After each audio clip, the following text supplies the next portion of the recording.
Well, an astonishing story has rippled in French headlines today amidst revelations that the Kremlin infiltrated NGOs campaigning against nuclear power there. This is nothing new. The Centre for European Studies revealed that the Russian government invested $95 million in activists fighting shale gas in the UK.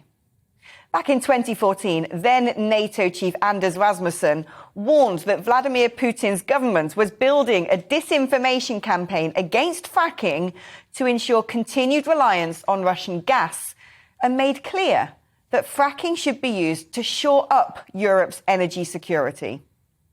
The plea fell on deaf ears then, and continues to do so, as the UK's only shale gas wells are sealed and abandoned, while Business Secretary Kwasi Kwarteng says fracking is not the answer.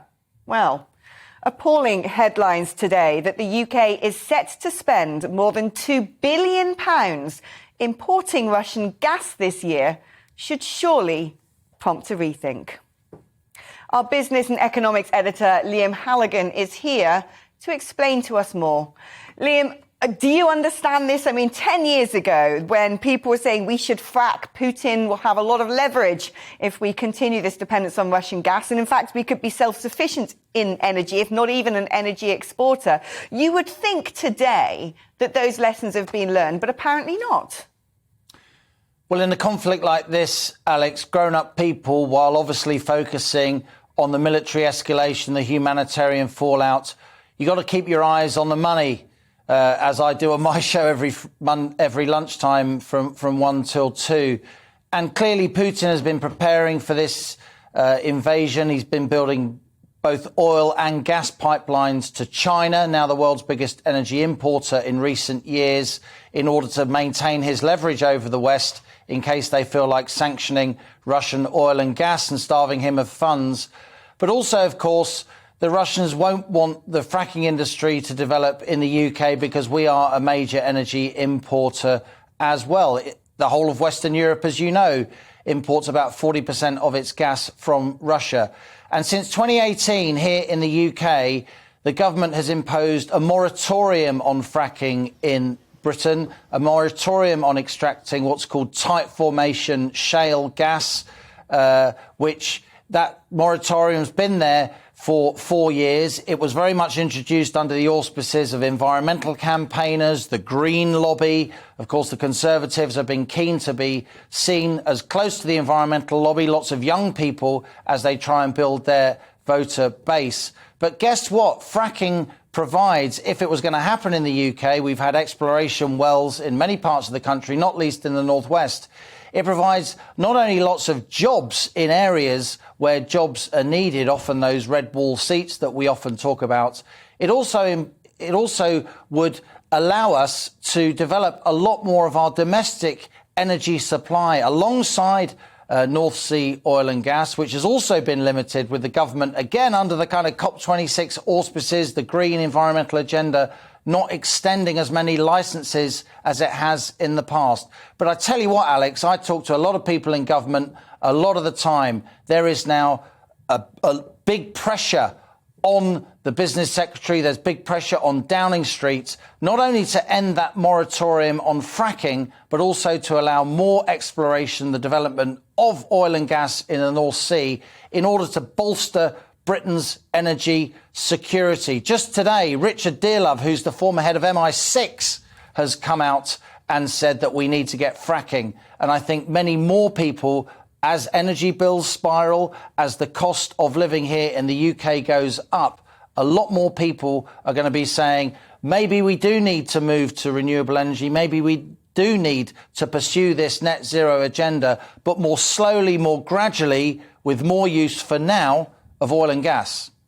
Yeah, I'm going to bring Patrick O'Flynn back into this conversation. I mean, we know when it comes to trying to move the grid to totally renewables that we still need gas to plug the gaps. Why on earth is this government sticking their fingers in the air when you've got people like Richard Dearlove saying this is the answer, when the Secretary General of NATO 8 years ago warned that we would need this, and when there's a possibility out there that we could not only be self-sufficient but export that energy to countries which right now are scrambling to find solutions to let go of Kremlin-funded gas, and in doing so are creating an energy crisis. Yeah, well, I think Liam and you've summed it up very well. I think we have a luxury mindset about energy that we can't afford. And what I personally would like to see is Kate Bingham being taken off her vaccines task force, where she scythed through the normal procedures and regulations of Whitehall and got a job done, and be put in charge of an energy security task force, because I do think it's just as an acute situation. It might not be fracking is the biggest answer. It could make a contribution. Certainly the moratorium should be swept away. I absolutely agree about looking to expand oil and gas in the North Sea. I think, smaller new generation nuclear plants, rather than this sort of 10 to 20 year process it takes us just to build one new major nuclear power station. I think we've given far too much sway to the radical environmentalists, to the point that we've allowed them to shut down the coal industry. We've allowed them to shut down fracking. We've allowed them to kind of come down quite heavy against oil and gas and against nuclear. Well, if carbon emissions are their number one priority, fair enough, as Liam was saying, let's head to net zero at a responsible pace. But you can't wipe out then any grounds for new nuclear capacity too. We're not in a luxury situation here. And as you've heard and explained, we have an adversary in Putin, a serious long-term geopolitical adversary who is using energy capacity as a weapon of domination. We've got to wise up. Yeah, Liam, what is going on here when we were told 8 years ago that the Kremlin was, in fact, helping to fund and organise radical eco-activists to prevent fracking? Similar headlines circulating today again in France. But nobody else seems to talk about this. And today, of all days, we learn that the UK is going to spend $2 billion this year on liquefied natural gas from Russia. And yet the announcements coming out of the government is Sajid Javid saying to some NHS trusts, stop buying stuff from Gazprom. It's a very complex situation. Big countries fund NGOs. In other countries, it happens. This is sort of modern day espionage with a different name. We were just seeing there, GBNews viewers on television as opposed to our radio listeners, we were just seeing there some pictures of the Nord Stream 2 gas pipeline being laid between Russia and Germany. We're now seeing some pictures of solar panels. But this Nord Stream 2 pipeline, it already exists. We've been hearing that Russia's stopping it being used, but there's already Nord Stream 1. It's been pumping gas from Russia to Germany since 2012. Nord Stream 2 has just been finished, and the Germans are saying they're not going to open that for now. But Nord Stream 1 is still operational. These are the longest undersea pipelines in the world.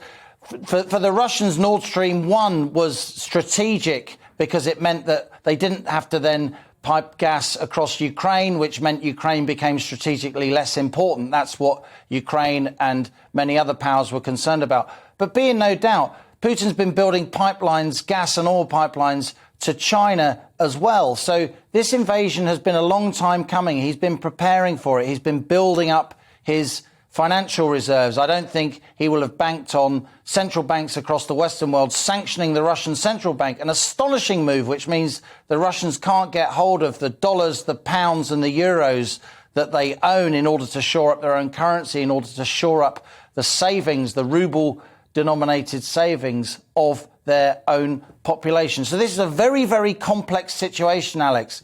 And as I've said to you, when we're not on national television together, it is difficult for someone in my position to talk often about the economics and the money involved in this conflict when the pictures of the humanitarian crisis are on our screens and are so moving and so disturbing. But we have to keep our eye on the money and financial implications of what we're doing here, because the more these sanctions cost the West in terms of our energy supplies, in terms of our cost of living, in terms of inflation for people living here, the more pressure will be on our democratically elected politicians, after all, to keep those tough sanctions up on Vladimir Putin's Russia.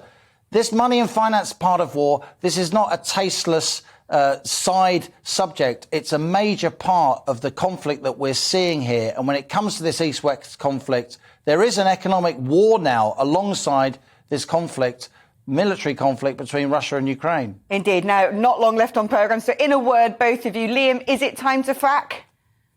Absolutely. I think it's almost inevitable now that moratorium will be lifted. And Patrick? Yes, but I don't see it as the panacea. I think expanding North Sea oil and gas might be a quicker, bigger thing, but absolutely no moratorium.